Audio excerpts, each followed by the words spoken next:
Friends, welcome to easy way మీకోసం. July నెలలో కొత్తగా వచ్చిన మార్పులలో కరెంట్ బిల్ పేమెంట్ కూడా ఒకటి.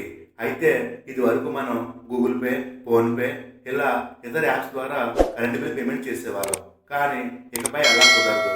ఎవరైనా సరే నేరుగా కరెంట్ ఆఫీస్ లేదా ఆన్లైన్లో గవర్నమెంట్ వెబ్సైట్ నుంచి పేమెంట్ చేయాల్సిందే. ఇప్పుడు కరెంటు బిల్ ఆన్లైన్లో ఎలా పే చేయాలో చెప్తాను. ముందుగా మీ ఫోన్లో గూగుల్ లేదా క్రోమ్ బ్రౌజర్ను ఓపెన్ చేయండి.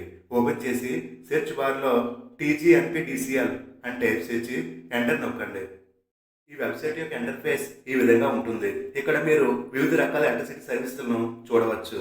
First option pay your bill పై క్లిక్ చేయండి.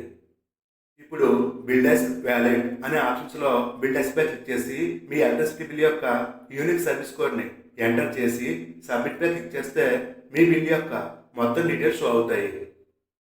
ఇప్పుడు కింద సబ్మిట్ ఆప్షన్ పై నొక్కి పేమెంట్ ఆప్షన్ సెలెక్ట్ చేసినట్లయితే credit card, debit card, UPI ఆప్షన్స్లో ఏదో ఒక పద్ధతి ద్వారా మీరు పేమెంట్ చేయవచ్చు. నేనైతే యూపీఐ నుంచి పేమెంట్ చేశాను. ఫ్రెండ్స్, యూపీఐ ద్వారా పేమెంట్ అయితే అయిపోయింది. ఈ విధంగా ఫోన్పేలోని గవర్నమెంట్ వెబ్సైట్ ద్వారా మనం ఎలక్ట్రిసిటీ బిల్ని పే చేయవచ్చు. ఈ ఇన్ఫర్మేషన్ మీకు నచ్చితే వీడియోకి లైక్ చేసి ఛానల్ సబ్స్క్రైబ్ చేయండి. Thanks for watching.